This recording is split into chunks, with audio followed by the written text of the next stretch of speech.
Hi guys, andito na naman ako ngayon. Magandang hapon sa inyo. Ang oras ko ngayon dito ay alas 3 na ng hapon. Ay alas 3 ng hapon, eto, naisipan namin magluto ng kamote. At meriendas time, ika nga. Malayo pa yung pinanggalingan ng kamote. Doon pa sa kapitbahay. Mabuti na lang wala yung kapitbahay, kaya nadali namin yung kamote. Kamayari ng kamote, pasensya nyo na, titikman lang namin yung kamote nyo. Ito. Niluluto na namin yung kamote, guys. Ito, oh. Ayan. Ayan, niluto namin sa kahoy. Ayan, malapit na siya kumulo. Paborito ng madlang people ang kamote, lalo na dito sa probinsya. Yan, yan.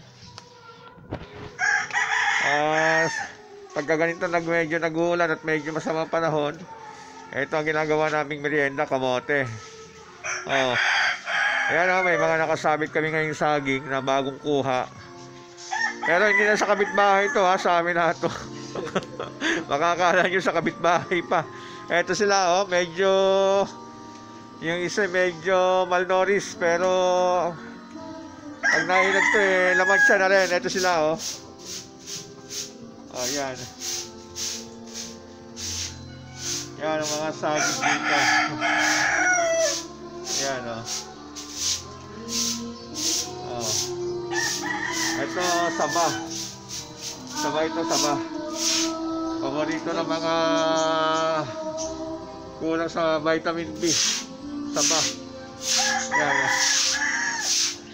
Ito namang isa, latundan. Yan.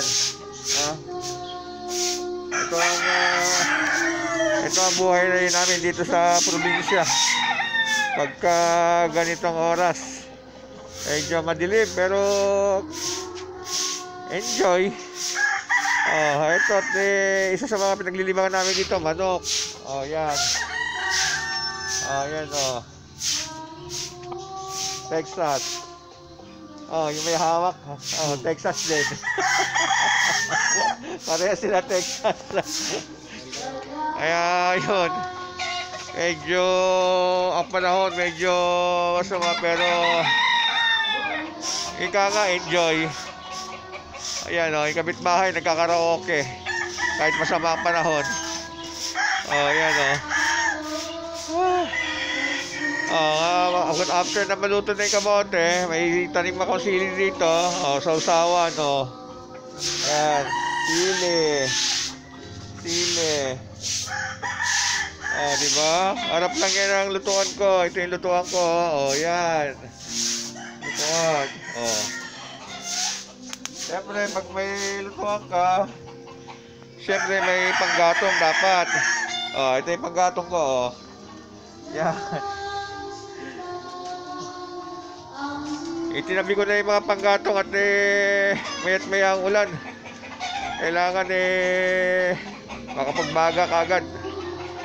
Mahirap ka dito sa amin sa probinsya, madali makakuha ng panggatong.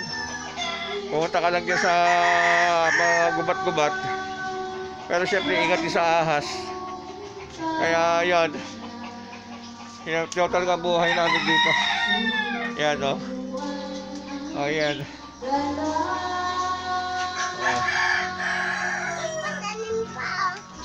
Likod bahay namin yan, yung mga puno ng mangga.